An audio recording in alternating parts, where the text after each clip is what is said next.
მოგესალმებით, თქვენ უყურებთ რეგიონის დღის მთავარ ამბებს.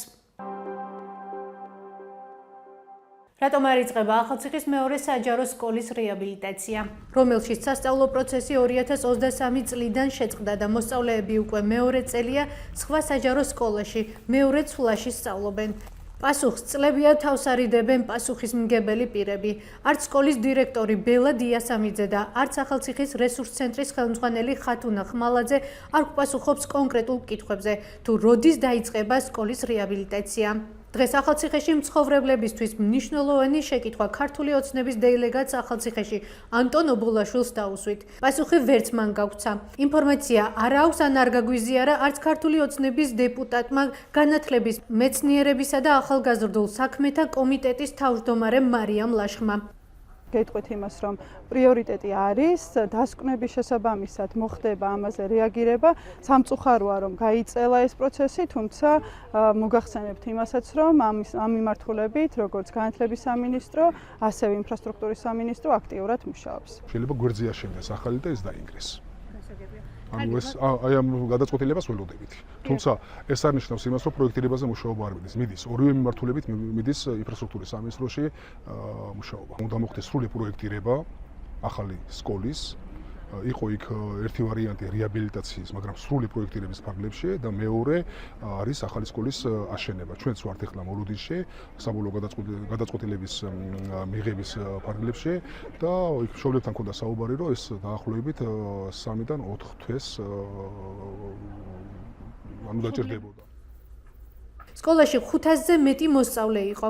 2023 წლის შემდეგ ისინი იძულებული არიან განათლება ახალციხის პირველ საჯარო სკოლაში მეორე ცვლაში მიიღონ. მიზეზებთან დაკავშირებით ზუსტი პასუხების არ ქონამ საზოგადოებაში სხვადასხვა ვერსია და დაუდასტურებელი ინფორმაცია გააჩინა. მათ შორის ახალციხელები განიხილავენ ვერსიასაც, რომლის თანახმად სკოლის ადგილზე სასტუმროს მშენებლობა იგეგმება. ანტონ ობოლაშვილმა დღეს ეს ცნობები ჩვენთან საუბრისას უარყო.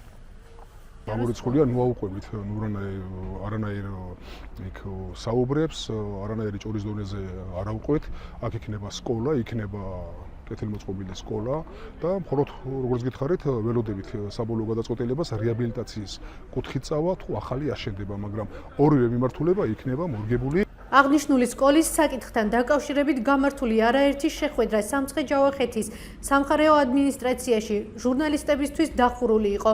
მათ შორის ის შეხვედრაც, რომელზეც აწ უკვე ყოფილი სახელმწიფო რწმუნებული ბესიკ ამირანაშვილი სკოლის მასწავლებლებს და მშობლებს შენობის რეაბილიტაციის ტენდერის გამოცხადებას 2025 წლის მაისის ბოლოს დაჰპირდა. 2023 წლის 18 ნოემბერს მოსწავლეების მშობლებმა სკოლის რეაბილიტაციის დაჩქარების და სასწავლო პროცესის აღდგენის მოთხოვნით საპროტესტო აქციაც გამართეს. რა სჭირს სკოლას? არსებული ინფორმაციით, სკოლას დაზიანებული აქვს საყრდენი კედელი და ინფრასტრუქტურა.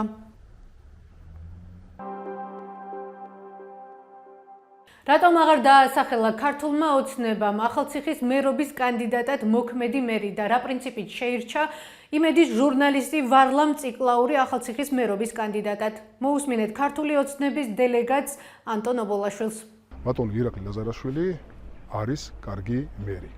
თუმცა განახლება კიდევ უფრო მეტად წაადგება ჩვენს ქალაქს და მოგახსენებთ ასევე იმას, რომ მხოლოდ ჩვენი გუნდი არის ქართული ოცნება, რომელსაც განახლების რესურსი აქვს.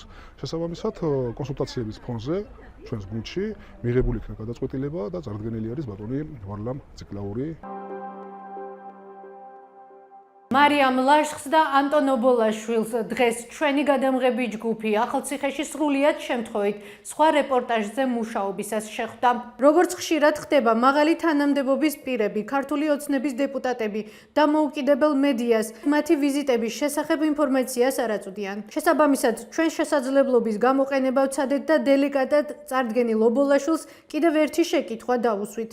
რას ფიქრობს ის უკვე ყოფილი თანაგუნდელების ქართული ოცნების მაღალჩინოსნებისა და მათი მხარდამჭერების დაკავებასთან დაკავშირებით, მათ შორის ქართული ოცნების ექს-პრემიერ-მინისტრის ირაკლი ღარიბაშვილის სავარაუდო შესაძლო დაკავებასთან დაკავშირებით. ვნახოთ პასუხი. მის დანაშაულს ჩაიდენს, ყველა იქნება პასუხისმგებელი შესაბამისად მის ქცევაზე და აქ კანონი რასაც გვეტყვის, რა თქმა უნდა, ჩვენი გუნდი მოიქცევა კანონის ფარგლებში. ღარიბაშვილის შესაძლო დაკავებასთან დაკავშირებით. მოვაუყურებთ, ეს არის სრულიად მოგონილი ამბები. შესაბამისად, მე ამ მოგონილ ამბებზე კომენტარს ვერ გავაკეთებ. ეს იყო ჩვენ ხელთ არსებული დღევანდელი ბოლო ინფორმაცია. მეტი და დეტალური ინფორმაციისთვის ეწვევით ჩვენ ვებ და Facebook გვერდს. გმადლობთ რომ გვიყურებთ. ხვალამდე.